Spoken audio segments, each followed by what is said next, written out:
Hey, everybody. Welcome to Wednesday night. This is intended to be the coach's corner, but for tonight, you just have me. So it's just the coach corner. Kelli Nielsen here with Grace for Living After Loss. And tonight, we're going to chat about why grief feels so incredibly lonely, why it can feel lonely when we're going through grief.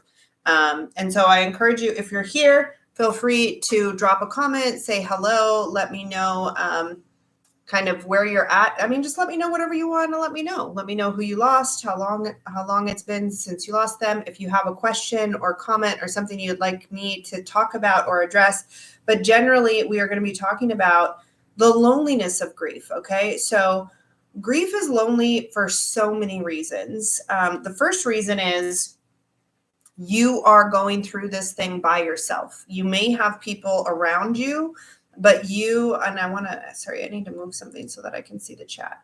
Feel free to drop something in the chat if you would like. Okay, so grief is lonely because it's happening to you and you're aware of it, especially in the beginning, 24/7. It's like having the flu or getting into a car accident or having major surgery. You feel the pain in your body all the time. And so you're hyper aware of that pain that's going on, and it can be all consuming in your mind. So it can feel incredibly alone because you're experiencing it alone. And the weight and the heaviness of what you're experiencing is very individual and very personal. So it can feel like a very lonely thing. Also, after a certain amount of time goes by, which in my experience is about 3 weeks, where other people are around you and supporting you and everything else. But after about 3 weeks, most people go back to their lives, and then you're left there with the weight and the heaviness of grief, and you're left with the task of figuring out how to live again. And so it can actually feel, I remember especially when my mom passed away and then everyone went back to their lives, I was like offended, like, how dare you go on living like my mom is gone? Like, my world has stopped, but everybody else's world continues to go on. And it felt like a betrayal, actually. It felt like everyone kept moving and left me behind. So it can feel incredibly lonely because of that reason. The third reason and way that it feels lonely is oftentimes, not every time, but so many times, and it was true in my experience, and I've heard that it's true in so many other people's experiences, that the people that you expect to be there for you are either unwilling or unable to really be there for you. So if you have a support system in place in your life and then you experience loss and you have support that you think you're going to be able to lean on and depend on for recovering from this loss, and then if they're unable to show up for you, that makes you feel incredibly alone. It's like the people that you thought would be there to help you can't help you, and so you feel really alone. And unfortunately, because loss is so personal and it makes people uncomfortable, a lot of people keep their distance when you're going through grief and loss. A lot of people will kind of move away or not say anything. People are afraid of saying the wrong thing, or they don't know what to do or say. So a lot of people will kind of distance themselves from you, which just makes you feel alone, right? So for all of these reasons, grief can feel incredibly lonely. The other piece of it is there is a certain part of grief and loss and processing the grief and loss that requires a little bit of isolation, requires a little bit of separation and more margin than you're used to having in your life, right? Like, nobody feels like going to a bunch of social parties or being around a lot of people. You'll find that you have a less bandwidth to be around a lot of people. We don't have as much emotional energy to be able to be around a lot of people or carry on conversations. And so you can find yourself withdrawing quite a bit, which is totally normal, actually. Some of that is out of necessity because you need to save your emotional energy. Some of that is because you're exhausted physically and emotionally and you need more rest than you would otherwise. And then some of that is because you recognize that a lot of what people consume their time and energy and conversation with, you no longer have an interest in, right? I was just speaking with some folks in our membership about how much you change when you go through grief and loss. And for most people, they find that their priorities change and their interests change, and what they used to think was important, maybe now they don't think is important anymore. And so you can have a hard time connecting to people because you're just like, I don't care about the weather. I don't care about whether the football team won or not or whatever. You know what I mean? So that's another reason that people find themselves feeling really lonely, is because the things that we care about, or rather we're not as consumed or care about what a lot of the rest of the world cares about. So, hey, Jeffrey, welcome. He says that he definitely needed a level of isolation due to not wanting to talk a lot, especially to people who haven't gone through deep grief. 100%. Like, it's like you're trying to climb the highest mountain that you've ever climbed, right? And it's hard, and you're trying to condition yourself for this hike, and you're just focused on the hike, and you're just trying to get through it. And then someone next to you is like talking about, this flat path that they're walking, or furthermore, they're talking about like butterflies or flowers, or, you know what I mean? Like stuff that you have no interest or bandwidth or appreciation for, because right now, like, you're consumed with hiking the mountain, right? Like, it's taking everything in you to find the strength to get out of bed, to do what needs to be done day after day, let alone, enjoy yourself. And depending on where you're at in your healing journey, right? Like, that is the process we try to help move you towards, right? Is navigating the grief so that you can re-engage with life and be more active and engaged with life. Hey, so Lindy's hopping on in the comments. That's okay, Lindy. Feel free to chime in on the comments. We're talking about grief being isolating and why you feel so lonely in grief. And I do want to stress there is a difference between loneliness and isolation. Like we said, I believe that a certain amount of isolation is good, right? Like, you need to have time to rest. You need to have time to reflect. You need to have time to mourn. You also need to have time by yourself to learn the coping skills that you need to navigate grief. So alone time isn't bad.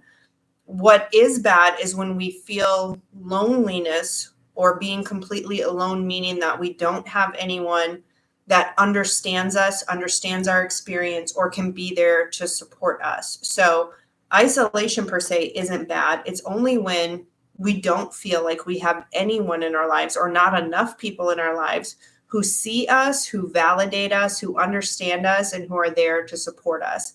And so that feeling from loneliness comes because, like I said, oftentimes the people that you thought would be there to support you are either unable or unwilling to support you. So you feel very alone in this struggle of grief navigating, right? But isolation itself isn't always a bad thing. We just want to make sure that we season and pepper isolation with support, right? So taking that time by yourself, connecting with yourself, learning to be in space with yourself is a good thing. But making sure that you have adequate support around you to see you, validate you, encourage you, all that kind of stuff. The other thing, and we touched on this a little bit, but it can be really hard when relationships change, or when you have friends that are either just absent, or at worst, sometimes people say like ignorant or insensitive things. And so then that's a whole nother, like, now you have this relational strife happening when you're already contending with grief, and that can make you feel incredibly alone, incredibly misunderstood. So Lindy says sometimes close relationships end and people pull away, which causes even more grief and loneliness. Yeah. So because of other people being uncomfortable with the topic of grief and loss, a lot of people will just pull back and pull away. And then it's like a double whammy. Like, you've lost whoever you lost, and then you lost your friends. And so you just feel like, what the heck, it can really compound both the grief and the feeling of loneliness that you have. I know so I'm going to speak from the point of view of losing a child, right? So losing a child, for all my friends who have children, I now represent their biggest fear. So they're uncomfortable with death and grief. They don't know what to say to comfort me. And then they're also confronted with their own fear of like losing their child. When they see me, it like triggers for them the idea of losing their child. So it makes them even more uncomfortable. And I know and Lindy, maybe you can chime in about this, spouses, when you lose a spouse, and if you had friends that you were couple friends, well, now you're like half of the married couple. And so when you're showing up with your group of friends, like, you're reminding them of the loss, you're representing to them the most of their biggest fear, right? Is losing either their spouse or a child. And it's very hard for people to deal with that. It's very hard with people to address that, to know what to say, or to even have the courage to say anything, right? Like, and then so a lot of times it ends up being put on us, which is so crazy and unfair. But those of us that are grieving find ourselves needing to be the one to broach the topic, needing to be the one to like make it okay to talk about, and needing to be the one to kind of coach our friends and family how to approach it. Let them know, you know, what is comfortable to talk about, what is not comfortable to talk about, and just kind of take the elephant, you know, speak to the elephant in the room and make it something that you can talk about. Hey, everybody who's joining, we were just talking about grief being lonely. So if you're tuning in, and if you've struggled with this feeling of loneliness after you experience loss, and you have a specific question or a comment, feel free to share below. Kind of how you have faced the loneliness of grief and grieving, and what you've done to help remedy it, and or if you have a specific question that we'd like to talk about.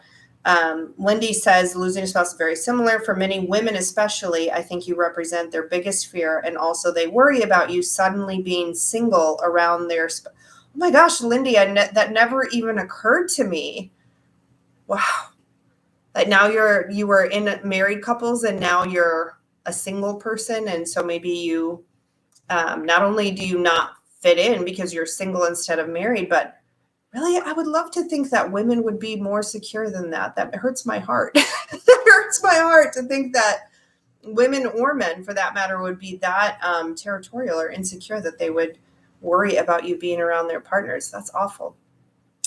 Nothing surprises me anymore. People do all kinds of things, right? So there can be tremendous misunderstanding. So Jeffrey says he's meeting monthly with a small support group. It's the only place I have to speak about anything freely. Yeah, this is the one thing, you know, I have such mixed feelings about support groups because, you know, what I learned about neuroscience, support groups, especially if you're rehashing your story all the time, you're actually causing more damage than you're helping. But there's tremendous value in having a safe place to say exactly what's on your mind, right? And the nice thing about being around other grieving people is that they get it because they're going through that too. So there's very little that you're going to say that's going to surprise or shock them. And that in of itself, having a room where people get it, is so valuable. I think when my mom took her life, I went to a suicide support group, and it was the first place where I was in a room full of people who got it, right? And I could just say whatever, and they weren't going to be freaked out because they were thinking and feeling the same thing. But as I've shared in other places, I was also horrified that everybody in that room was like severely debilitated by grief. And it had been several months, if not years, after they lost their loved one. And so for me, I was like, well, I can't stay here, right? I had to go find other groups and communities, and I had to learn the tools that we now teach in our program. So yes, like getting around people who have been through loss and who can, a safe place for you to just be fully who you are, like, and on the tough day to share that it's a tough day, and to be able to be free to not have to pretend that you're okay if you're not doing okay, and not have to be polite or not have to say what you think you have to say. Like, that's so necessary and needed, whether that's a therapist office or working with a coach or some sort of support group, or we like to call ours our relief community, right? Because we're not a support group, we're supportive, but we're a group of people who've all experienced loss that are learning how to navigate it together, right? And we encourage one another and support each other. But mostly we're equipping each other, we're learning from one another about how to move forward. Okay, LInde says, if someone's marriage is not stable, then they may feel threatened. If their relationship is healthy, maybe not so much. Yeah, God willing, like get around some healthy people that wouldn't feel threatened by a new single person being on the scene. But regardless, like your status, right? Like your role, even in family dynamics, right? If you're married and you have in-laws and all this kind of stuff, like now, what is your relationship, if any, with the in-laws? Like I know a lot of people after they lose a spouse, like they don't, they lose a whole section of their family because they don't stay in touch with the in-laws, right? I know for my son, even within my own family, it changes the nature of our relationship and our interactions. It just changes everything. Like grief changes everything. It touches every part of your life.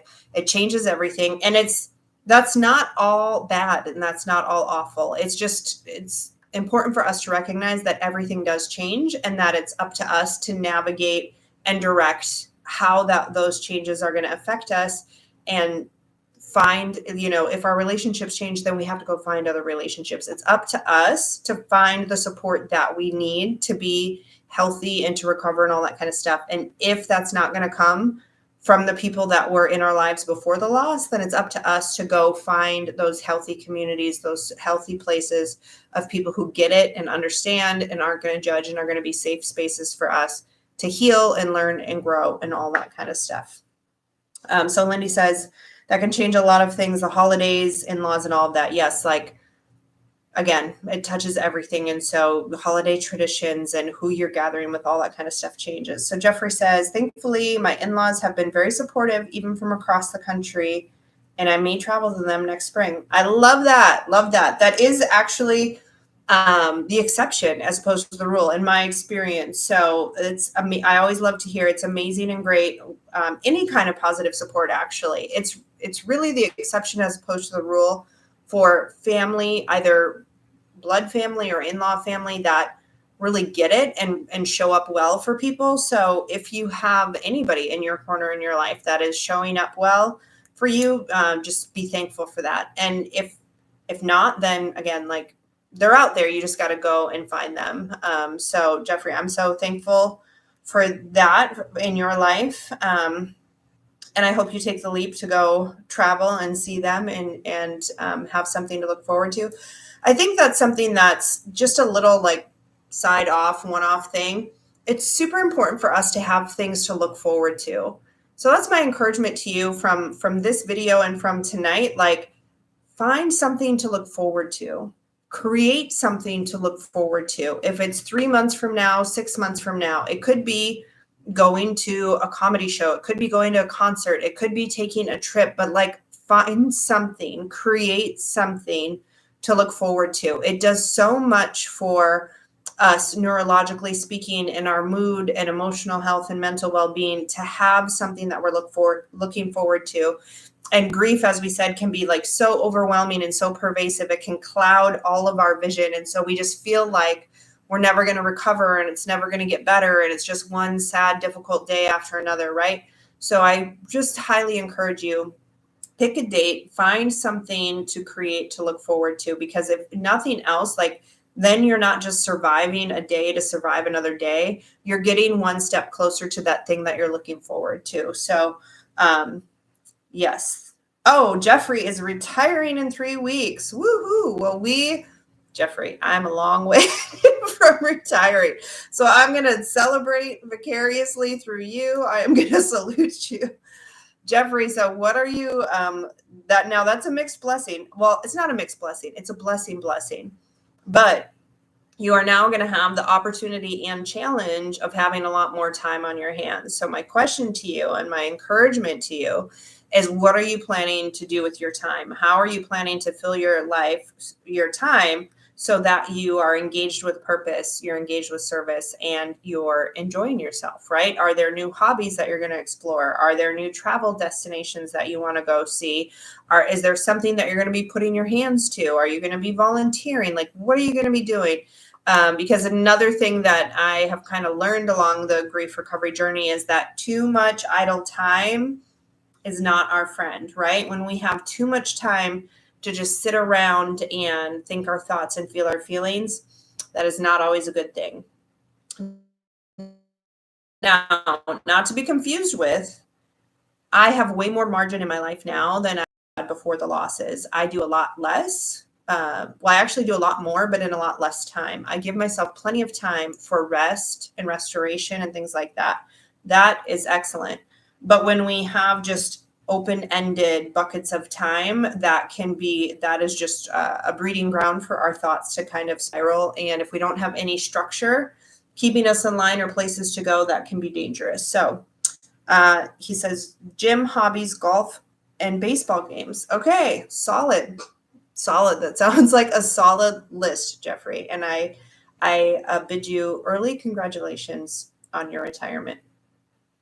All right, I see we have 7 people hopping on live. Hey guys, if you have a question, if you have a comment, feel free to drop it in the chat. We are just talking about the loneliness that comes with grief and loss. You know, the other part of loneliness, which is actually kind of the silver lining, I think that there's a tremendous amount of self-reliance and learning how to take care of yourself and love yourself well. I know for me, like, I'm so much more in tune with myself and I'm so much more confident in my ability to just be okay by myself and in my ability to take care of myself. I know now that no matter what comes my way, I can find the help that I need if I need help. I also know that I can be and am comfortable, like, in my own skin and in my own company. I'm very comfortable in my own company. And I don't, I don't need a lot of outside sources in order for me to know that I'm going to be okay.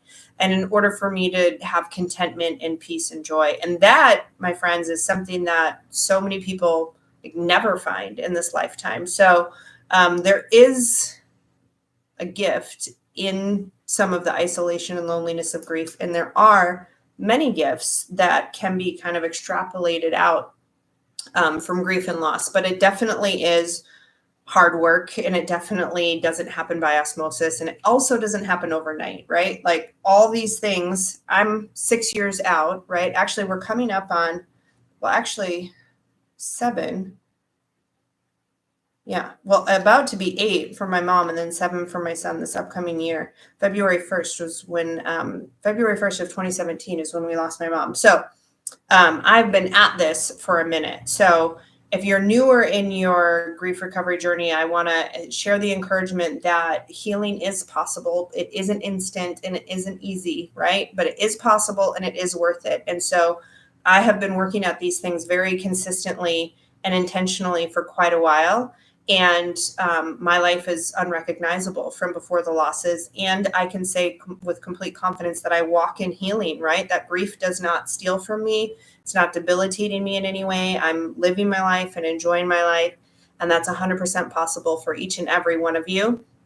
I just want to encourage you to, number one, believe that that's true and that's possible for you. And number two, that you would be committed to working at it, to searching for the tools that work for you and then working those tools as long as it takes until they work, right? So for some people that might be several months, for some people that might be a couple of years of really working at it, finding the tools and practicing the tools and shifting the mindset and all that kind of stuff so that you can truly not just survive life, but enjoy life. But what other task is there, right? Like if you've experienced grief and loss, like this is the task that's in front of you, learning how to live your life this side of the loss and learning how to not just survive, but get to a place where you enjoy your life and you're living a life that has meaning and purpose and celebrates your loved one and remembers your loved one, all that kind of stuff. That is why we're here, right? I'm just checking through the comments here really quick. Okay, guys, I'm not planning to stay on super long. I just wanted to, if there's anyone else that's watching, if you have a comment or a question specific, I mean, really anything about grief, but tonight's topic was really around loneliness and how it is that we can, that we end up feeling so lonely when we're facing grief and loss. Maybe it's the first time that you've really had to depend on yourself in that kind of a way. And that can be very scary, but that also, like I said, can be very liberating once you're on the other side of it and know that you can trust yourself with that. So Jeff says he's 6 months out from his wife of 38 years passing away from cancer. And you're just getting to the point where you're understanding the need of intentionally going forward.